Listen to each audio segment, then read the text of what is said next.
जेनो के पैलेस में बिल्कुल शांति होती है क्योंकि दोनों जेनो आराम से सो रहे थे एंड उनके चारों गार्ड्स वहाँ पे खड़े रहकर पेट्रोलिंग कर रहे थे। और फिर तभी अचानक उन गार्ड्स को कुछ अजीब फील होता है और वो चारों एकदम से चौकन्ना हो जाते हैं एंड तभी पैलेस के छत से दोनों जेनो के ऊपर एक पावरफुल अटैक आता है। बट वो गार्ड्स एनर्जी बीम शूट करके उस अटैक को डिस्ट्रॉय कर देते हैं और फिर वो सभी अपने चारों तरफ देखने लगते हैं कि आखिर वो अटैक किसने किया। और दोनों जेनो अभी भी सो ही रहे होते हैं बट तभी एक गार्ड जख्मी होके नीचे जमीन पे गिर जाता है और ये देख के बाकी तीनों बहुत ही शॉक हो जाते हैं क्योंकि उन्होंने वहाँ पे किसी भी अटैक को आते हुए फील नहीं किया था। एंड कुछ ही देर में उन तीनों का भी वही हाल होता है और वो तीनों भी बेहोश होके नीचे जमीन पे गिर जाते हैं। एंड तभी हम देखते हैं कि ग्रैंड प्रिस्ट वहाँ पे आ जाते हैं क्योंकि उन्होंने पैलेस में कुछ स्ट्रेंज फील किया था। चारों गार्ड्स को ऐसी हालत में देख के वो बोलते हैं आखिर अभी यहाँ पे क्या हुआ। एंड ग्रैंड प्रिस्ट की आवाज सुन के दोनों जेनो अपने नींद से उठ जाते हैं और उठते ही वो दोनों अपने गार्ड्स को जमीन में पड़ा हुआ देखते हैं। ये देख के एक जेनो बोलता है आखिर ये लोग सो क्यों रहे हैं, जिसपे दूसरा जेनो बोलता है मुझे लगता है कि शायद वो सभी मर गए हैं, लेकिन कैसे। तभी ग्रैंड प्रिस्ट उन दोनों के पास आके उनसे पूछते हैं लॉर्ड जेनो क्या आप दोनों ठीक हैं? हाँ हम दोनों तो ठीक हैं, पर हमारे गार्ड्स को क्या हुआ डाय? जिसपे ग्रैंड प्रिस्ट बोलते हैं लगता है मेरी नामौजूदगी पे वो यहाँ पे आया था और इन गार्ड्स को मार के चला गया। फिर ग्रैंड प्रिस्ट सभी जगह देखने लगते हैं कि उन्हें कोई क्लू मिल सके बट उन्हें कुछ भी नहीं मिलता है। और फिर ग्रैंड प्रिस्ट दोनों जेनो से बोलते हैं मुझे लगता है कि अब हमें बहुत ही ज्यादा सावधानी बरतनी होगी। दूसरी तरफ अर्थ पे गोकू ने जस्ट अपनी फैमिली के साथ रात का खाना खाया होता है। वाव गोकू इस साल तो तुमने सच में हमारे लिए काफी मेहनत की है। जिसपे गोकू बोलता है हाँ बिल्कुल तुम सही कह रहे हो, मैंने इस साल काफी अनाज उगाए हैं जो कि पूरे अगले साल तक आराम से चल जाएंगे।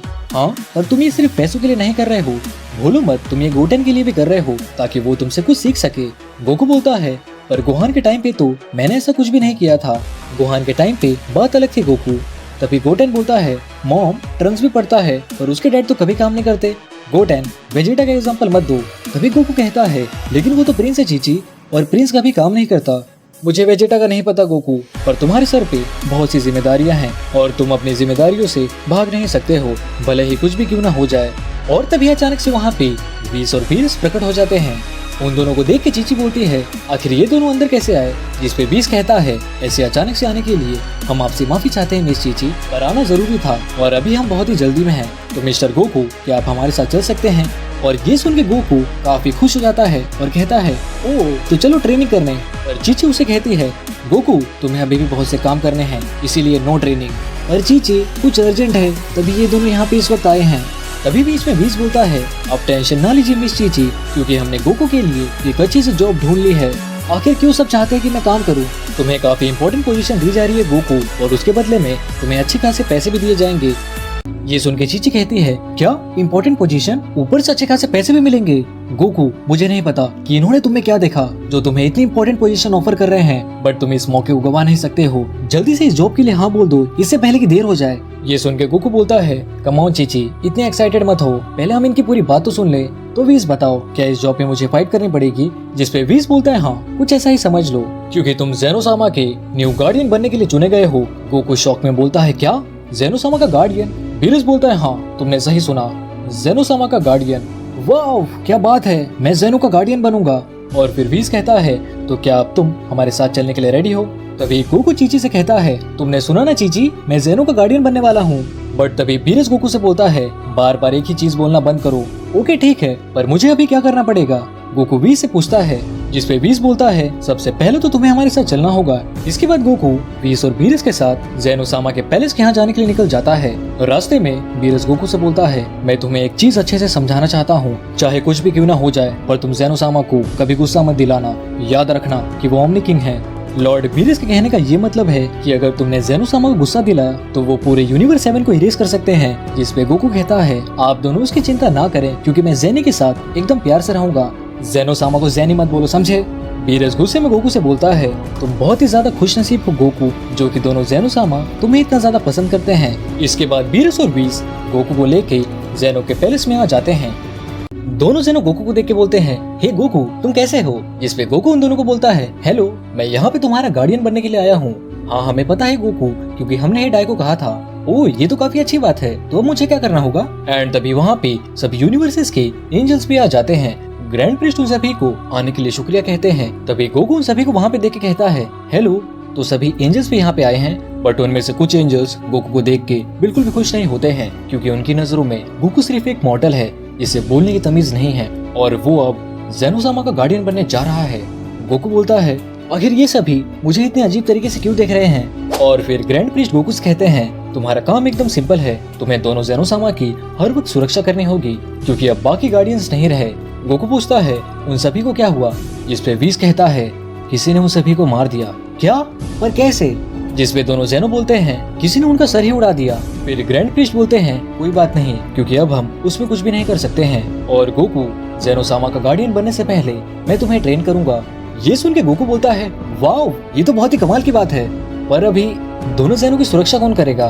तभी व्हीज बोलता है, तुम इसकी चिंता मत करो गोकू, क्योंकि जब तक तुम्हारी ट्रेनिंग कंप्लीट नहीं हो जाती तब तक हम सभी एंजल्स यहाँ पे रहकर ज़ेनोसामा की प्रोटेक्शन करेंगे। तभी ग्रैंड प्रीस्ट गोकू से कहते हैं, हम टाइम रूम में ट्रेनिंग करेंगे, जिसके अंदर का 5 साल रियल टाइम में एक दिन का ही होता है, क्योंकि एंजल्स को भी अपनी ड्यूटीज करनी है, सो वो ज्यादा टाइम तक यहाँ रुक भी नहीं सकते हैं। और फिर गोकू बीरस से पूछता है, लॉर्ड बीरस, आप इन सभी एंजल्स के बीच में क्या कर रहे हैं? मुझे डर है कि तुम कुछ उल्टा पुल्टा करोगे, और सिर्फ इसीलिए मैं यहाँ पे हूँ। और बीरस की ये बात सुन के सभी एंजल्स गोकू को और भी ज्यादा नापसंद करने लगते हैं। व्हीज, वार्डोस और कुछ एंजल्स को छोड़ के इसके बाद ग्रैंड प्रीस्ट गोकू को ट्रेन करने के लिए उसे टाइम रूम में लेके आ जाते हैं। टाइम रूम के अंदर आने के बाद गोकू कहता है, कितनी अजीब बात है, मुझे तो यहाँ पे लाइट फील हो रहा है, तो टाइम रूम में ग्रेविटी नहीं बढ़ा सकते हैं क्या? ओह, तो वैसे ट्रेनिंग मॉर्टल्स करते हैं अपने स्ट्रेंथ को बढ़ाने के लिए, पर मेरी बॉडी भी तो एक मॉर्टल की ही है, लेकिन अब तुम गॉड्स के लेवल तक पहुँच रहे हो, और ये बात शायद तुमने रियलाइज नहीं की हो, तो चलो देखते हैं आखिर तुम्हारे अंदर कितनी ज्यादा स्ट्रेंथ है। ये सुन के गोकू कहता है, क्या सच में? पर मुझे पता है मैं आपका कुछ भी नहीं कर पाऊंगा, अरे एंजल्स तक आपके आसपास नहीं है, तो मैं क्या ही कर लूंगा। ये सुन के ग्रैंड प्रीस्ट कहते हैं, पर तुम कोशिश तो करो। ग्रैंड प्रीस्ट की बातों को सुन के गोकू बोलता है, ठीक है, और मैं अपनी पूरी स्ट्रेंथ से आप पे अटैक करूंगा, वरना उसका कुछ भी फायदा नहीं है। एंड फिर गोकू अपने सुपर सेन ब्लू फॉर्म में ट्रांसफॉर्म होके ग्रैंड प्रीस्ट पे चार्ज कर देता है। वो ग्रैंड प्रीस्ट को एक पंच मारने की कोशिश करता है, लेकिन वो उनको टच भी नहीं कर पाता है। इसके बाद गोकू ग्रैंड प्रीस्ट पे बहुत सारी की ब्लास्ट करता है, लेकिन उससे ग्रैंड प्रीस्ट को कुछ भी नहीं होता है। गोकू किक मारने का ट्राई करता है, बट ग्रैंड प्रीस्ट के डिवाइन एनर्जी से वो उनसे दूर फेंका जाता है। ग्रैंड प्रीस्ट कहते हैं, अब तुम एक गार्डियन बनने जा रहे हो, इसलिए तुम्हें हर कंडीशन में फाइट करना आना चाहिए। ग्रैंड प्रीस्ट अपने हाथ से चुटकी बजाते हैं और टाइम रूम के टेम्परेचर को बढ़ाने लगते हैं। ये क्या, इतनी गर्मी? हम देखते हैं कि टाइम रूम का टेम्परेचर बढ़ने की वजह से गोकू के पसीने छूटने लगते हैं। ये भी तुम्हारी ट्रेनिंग का एक हिस्सा है गोकू, इतने एक्सट्रीम टेम्परेचर में मूव ऑन कर पाना। गार्डियन बनने के बाद तुम यूनिवर्सिस में अलग अलग डेजर्ट में ट्रैवल करोगे, इसीलिए तुम्हें हर चीज के लिए तैयार होना होगा। हम देखते हैं कि गोकू की हालत अब बहुत ही ज्यादा खराब हो चुकी रहती है। वो अपने घुटनों के बल बैठ जाता है। गोकू बोलता है, ये तो काफी मुश्किल है, लेकिन कोई बात नहीं, जितना ज्यादा टफ उतना ही ज्यादा मजा। एंड फिर इतने एक्सट्रीम कंडीशंस में भी गोकू ट्रेनिंग करने लगता है ताकि वो अपनी बॉडी को अच्छे से कंट्रोल कर सके। दूसरी तरफ दोनों ज़ेनो मजे से खेल रहे होते हैं, और वो दोनों जो कह रहे थे बाकी एंजल्स वो सब कर रहे थे, पर वहाँ का माहौल देख के बीरस बिल्कुल भी खुश नहीं रहता है। वो व्हीज से कहता है, यहाँ सब गोकू से बिल्कुल भी खुश नहीं है। जी मुझे पता है वो, और सच कहूँ तो मुझे किसी पे तो शक है। एंड तभी मोहितो व्हीज के पास आता है और उससे कहता है, भाई मैं देख सकता हूँ कि तुम्हारी यूनिवर्स के मॉर्टल्स काफी दमदार हैं और वो सभी गॉड्स बनने के लायक भी हैं। कहीं तुम उनका मजाक उड़ाने की कोशिश तो नहीं कर रहे हो? अरे नहीं, मैं तो उल्टा खुश हूँ कि गोकू अब ज़ेनोसामा का गार्डियन बनने जा रहा है। व्हीज बोलता है, जैसे कि मुझे इससे कुछ फर्क भी पड़ता है। तभी वार्डोस उन दोनों को देख के पूछती है, यहाँ पे क्या हो रहा है? व्हीज कहता है, ज्यादा कुछ नहीं, बस मोहितो हमेशा की तरह अपनी जेलसी शो कर रहा है। ये सुन के वहाँ पे खड़ी मार्गरेटा बोलती है, जैसे कि यहाँ पे कोई कंपटीशन चल रहा है ना, जो कि हम सभी तुमसे जेलस होंगे। ये सुन के व्हीज बोलता है, हाँ बस तुम्हारी कमी थी मार्गरेटा।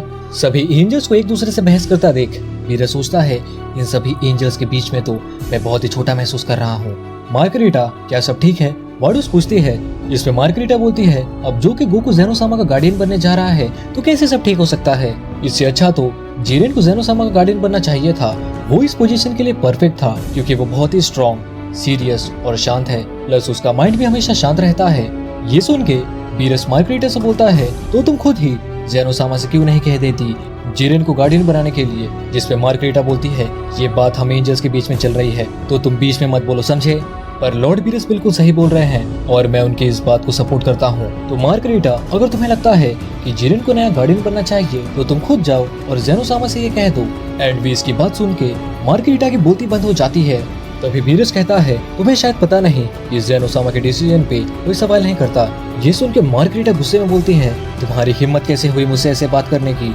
एंड फिर मार्गरीटा अपने हाथ में एनर्जी अटैक क्रिएट करने लगती है, पर वीस उसके उस हाथ को ही पकड़ लेता है और मार्गरीटा से बोलता है, मुझे लगता है मुझे तुम्हें ये याद दिलाने की जरूरत नहीं है, ऐसा करने पे तुम्हारे साथ क्या होगा। और फिर जैन ओसामा उन सभी से पूछते हैं, आखिर वहाँ पे क्या चल रहा है, जिस पे वी स्माइल करते हुए कहता है, ग्रेट ज़ेनो, हम बस छोटे से गेम खेल रहे थे। मार्गरीटा भी बोलती है, हाँ हम बस गेम ही खेल रहे थे। ओह ये तो काफी अच्छी बात है, चलो फिर हम सभी मिलकर हाइड एंड सीक खेलते हैं। इसके बाद वो सभी ज़ेन ओसामा के साथ हाइड एंड सीक खेलने लगते हैं एंड दोनों वीस और वीरस एक ही जगह पे छिपते हैं। तभी वीरस वीस से बोलता है, वीस मुझे उन एंजल्स पे डाउट हो रहा है, स्पेशली मार्गरीटा और मोहितो पे। मुझे लगता है उनका जरूर कुछ लेना देना है गार्डियन के डेथ से।